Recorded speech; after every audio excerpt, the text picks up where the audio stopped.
All right, everybody is back. Welcome back. So as I said, I only have a few examples to show you. Maybe I could actually tell it to everybody. I answered the question during the break, and just to be clear, the question was, once you have identified 19, how do you know how to find the others? The idea is that the plus in B plus tree, part of the reason why it's called B plus tree, is that you actually have, this is a chain, so you have pointers back and forth between the leaves. So if you're here, you can jump here, left and right. So in fact, this is what theoretical computer scientists would call the doubly linked list. So the leaves here are organized in a doubly linked list.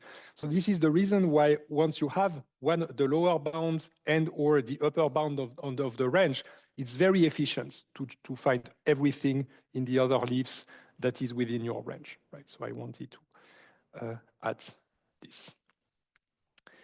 Okay. So practically, in practice, you need to ask kindly MongoDB. Yeah, I think in AI now you need to ask kindly because it improves the quality of the results. So kindly ask MongoDB to create an index on hash or a tree. This means ascending order. And then you will see that the queries suddenly become faster. So I give you a few examples.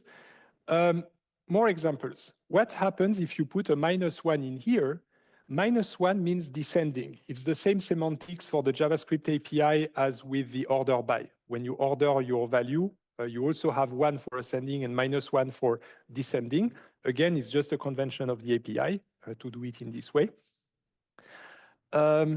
And in that case, it means that the order of the values in your B plus tree are by birth date ascending and with equal birth dates by death date descending, right? It's just like this idea of ordering multiple values is just like in Excel or some spreadsheet software, right? When you activate your filtering view, and then you have these little buttons that appear in the columns, and then you can filter values or you can reorder the table by value, right? And then when you have that, you have the primary order, the secondary order, and so on. So it's exactly the same thing, right? So you order by something, then you order by something else when it's equal, and so on. So that's the idea here. Now, this was still a point query, right? I'm saying point because there's probably not so many people born in that year and dead in the other year in my database of scientists. But here is a range query, right? Now, that wouldn't work with a hash index. If I said birth hash, that query would not use the index. It would be slow. But since I have a range query, I'm going to create a tree index. So this is why I say birth 1, and then I'm going to have an index that allows me to answer the query. And all MongoDB is going to do now is look up this value in the tree and then take everything that is on the right. Now, this might still return a lot of results, right? You always need to keep in mind that this query might still return a lot of results. If you don't want to return too many results, you can add more filtering criteria. But this is the idea. So that's a range query. This would also use the index. This query would basically use the index for pre-filtering based on the birth. So it uses the index to find the documents of 1946 or later. And then for death 1998, that must be done one by one. You look at what comes out from the index, and then you look at them and keep those of 1998. For whom is that clear? Right? So for some, you use the index. For the others, you don't use the index, so it's a bit slower. Now here's one more insight. I created a tree index, B plus tree, by sorting first by birth ascending and then by death descending. But my query, yes, let me answer the question. Yeah, sorry to interrupt. So one question from the Zoom. So when we create an index by default, a tree is created. If we want something else, for example, the hash index, we have to specify. So two questions. So first is when we create an index, by default a tree is created. Mm-hmm. So it is. So the idea is that there is not a default or not a default, because that depends on what you say, right? It depends on what you put in here. If you put 1 and -1, that's creating a tree index. If you put hash, that creates a hash index. So there is no default or anything, because you have to specify. You cannot just say create an index without saying what you want. Right? Does that make sense? You really have to specify depending if you put 1, -1 or hash, right? And it will just do it. Yeah, it's answered. Thank you. All right. Okay. So now we have something interesting. We have an index on 2 fields, primary sort by birth and secondary sort by death. But my query is only querying on the birth date. So please raise your hand if you see that this is in fact a range query.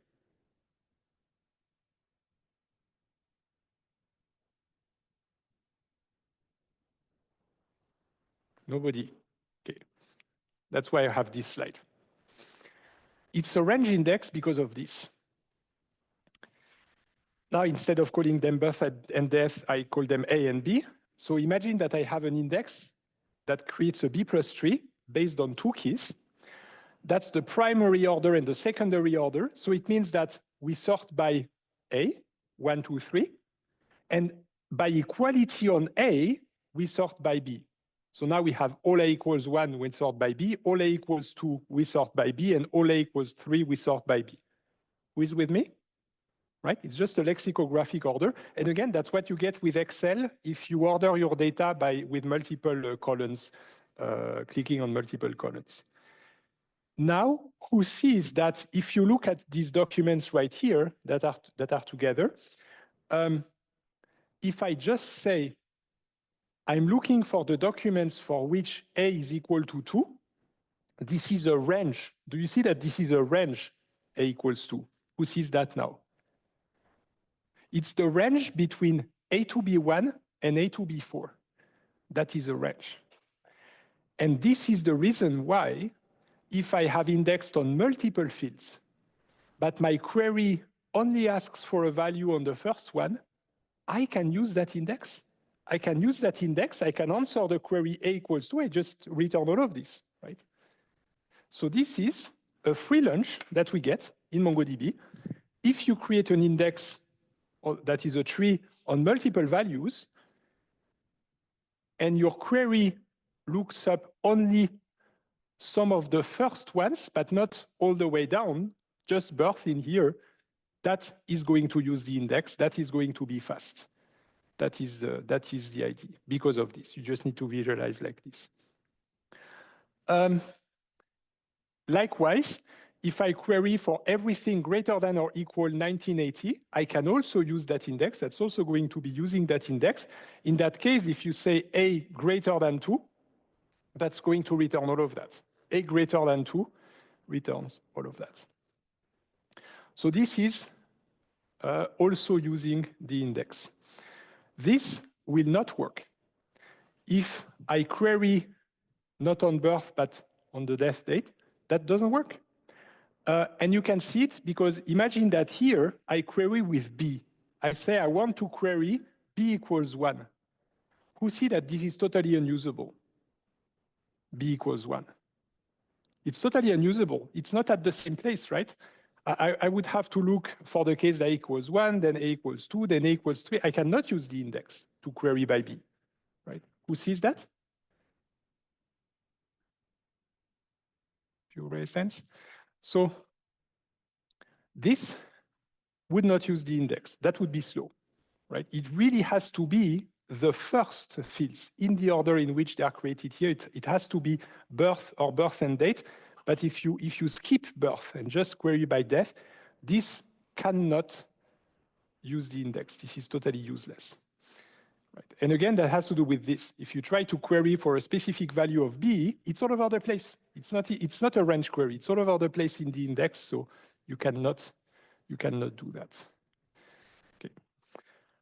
What that means concretely is that if you tell MongoDB, create index with, I need to operate, yes, here. If you tell MongoDB to create this index, who sees that you get this one for free and this one for free?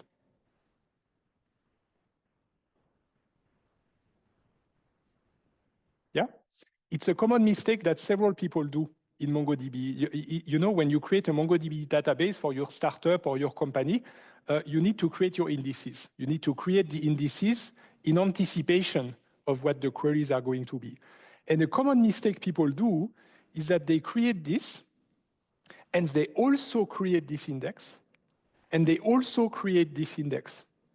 This is a waste of space. It's a waste of space because this takes space, this takes space, this takes space, and these two are useless. These two are useless because you get them for free out of just that index right here, right? So that's a common trick. You don't need to create these ones, only create this one and save some space on your disk, all right? That is the last slide for, yes? Yeah, it's for the people on Zoom so that they hear you. And the people who are binge watching for the exam too can also hear you. So like the combined indices are useful only if we are actually using all of the letters, like. So let me explain and then you will tell me if that answers your question. I think I have here. Yeah. The idea is that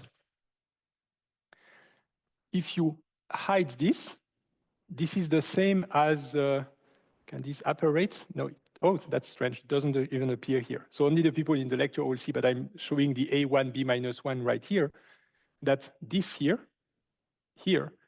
is the same, right?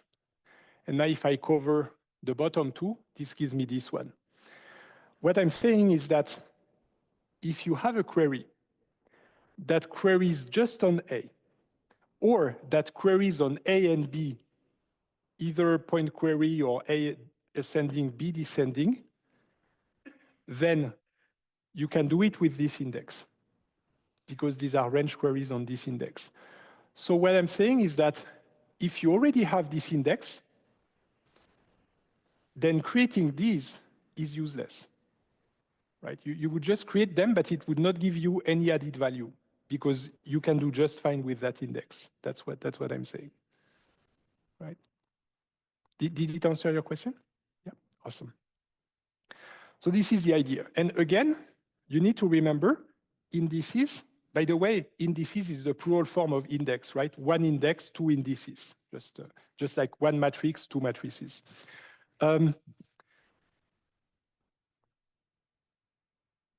When you create an index, it's not free. It looks like a free lunch because suddenly your queries are faster, but it has a cost. It has a cost in space because the index needs to be stored somewhere. Just like when you look at the end of the book, it has the cost of printing the pages with the alphabetical list of words. So it costs paper and ink. So that has a cost.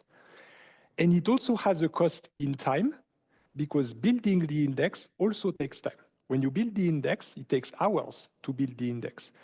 And also, when people modify the collection, they modify some documents, they add more documents to the collection, they delete documents from the collection, you need to keep the index up to date. So there's an extra cost. The moment you create an index, there's an extra cost on all the updating queries, right?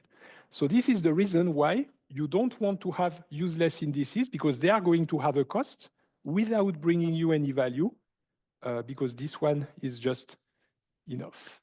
With me? Right? Very good. But the nice thing is that once you know these high-level things, MongoDB takes care of the rest. It takes care of building the indices. It also takes care of deciding when and when to use them. So for this, it has a few cost computations. So when you run a query in MongoDB, it's going to make suggestions on which indices to use and which indices do not use. Maybe it's going to come up with 3 or 4 different strategies Strategy A uses this index, strategy B doesn't use any index, strategy C uses this and that index. And then it's going to run a few cost computations. It estimates what it thinks is going to be the cost of strategy A, strategy B, strategy C.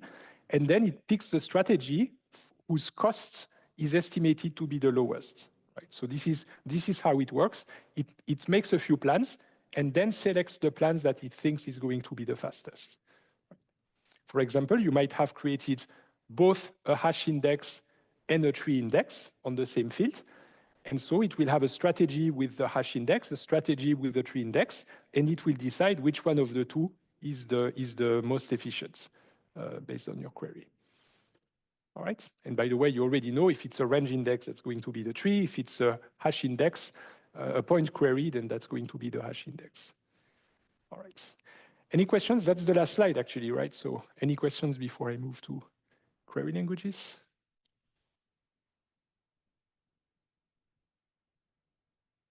No questions on Zoom? All right. Well, you still have an opportunity to send emails, to ask on the forum, to read. Who read the textbook? Who reads the textbook? Very good. It's all also explained in the textbook. So if I'm not making any sense when I'm waving and speaking today, then you can read the textbook and maybe understand it better. So let me stop the recording.